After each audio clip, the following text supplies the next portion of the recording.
পরে খবরে নজর রাখবো। বেআইনি বহুতল নিয়ে কঠোর পদক্ষেপ কামারহাটি পুরসভার। কামারহাটি পুরসভার 1 থেকে 7 নম্বর ওয়ার্ডের মধ্যে 57টি বেআইনি বহুতল ভেঙে ফেলার নির্দেশ। ইতিমধ্যেই 7 নম্বর ওয়ার্ডের ধোবিয়া বাগান এলাকায় বিপজ্জনক বহুতল ভাঙার কাজ শুরু হয়ে গেছে। দীর্ঘদিন ধরেই এইসব বেআইনি বহুতলদের মালিকদের নোটিশ পাঠানো হয়েছে পুরসভার তরফে, কিন্তু তা সত্ত্বেও তারা আসেনি। আর সে কারণেই এবার বেআইনি বহুতলগুলি ভেঙে ফেলার নির্দেশ দেওয়া হয়েছে, এমনই মন্তব্য পুরসভার চেয়ারম্যান গোপাল সাহার। ওই 57টি বাড়ির মধ্যে 17টি বাড়ির মালিকদের বিরুদ্ধে ইতিমধ্যেই কামারহাটি থানায় এফআইআরও দায়ের হয়েছে। পুলিশকেও তাদের মতন আইনি ব্যবস্থা নেওয়ার কথা বলেছে পুরসভা। নজর এড়িয়ে এতগুলি বহুতল কিভাবে এতদিন ধরে টিকে রইল এলাকায়, এই প্রশ্নও উঠছে। এতদিন কি কিছুই দেখতে পাইনি কামারহাটি পুরসভা? আমরা হিয়ারিংটা প্রায় 3বার ডেকেছি।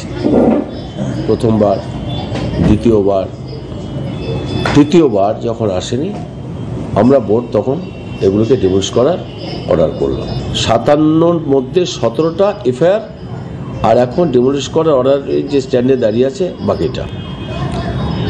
তো তারপরে আমরা দেখে এই পরবর্তীকালে কোন পথে যেতে হবে। অলরেডি একটা বাড়ি ভাঙা শুরু করেছে 7 নম্বর ওয়ার্ডের ডিএফ বাড়িতে। বেআইনি নির্মাণ ভাঙতে রাজ্য পুলিশ ব্যর্থ হলে কেন্দ্রীয় বাহিনী মোতায়েন করতেই হবে। নারকেলডাঙ্গার বেআইনি নির্মাণ মামলায় পর্যবেক্ষণ আদালতে। আগামী 10ই মার্চের মধ্যে ওই বহুতল ভাঙা সম্পূর্ণ না হলে কেন্দ্রীয় বাহিনী মোতায়েন করে বাড়ি ভাঙার নির্দেশ বিচারপতি অমৃতা সিনহার।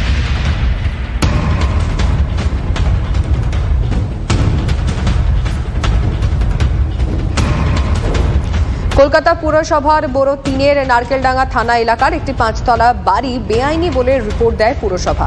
বাড়ি ভাঙার নির্দেশের পরেও কাজ হয়নি দেখে ক্ষুব্ধ বিচারপতি। পুলিশ কি করছে প্রশ্ন বিচারপতি অমৃতা সিনহার। জবরদখলকারীদের বের করতে পুলিশ কোনো সাহায্য করছেন না, রিপোর্ট দিয়ে জানায় পুরসভা।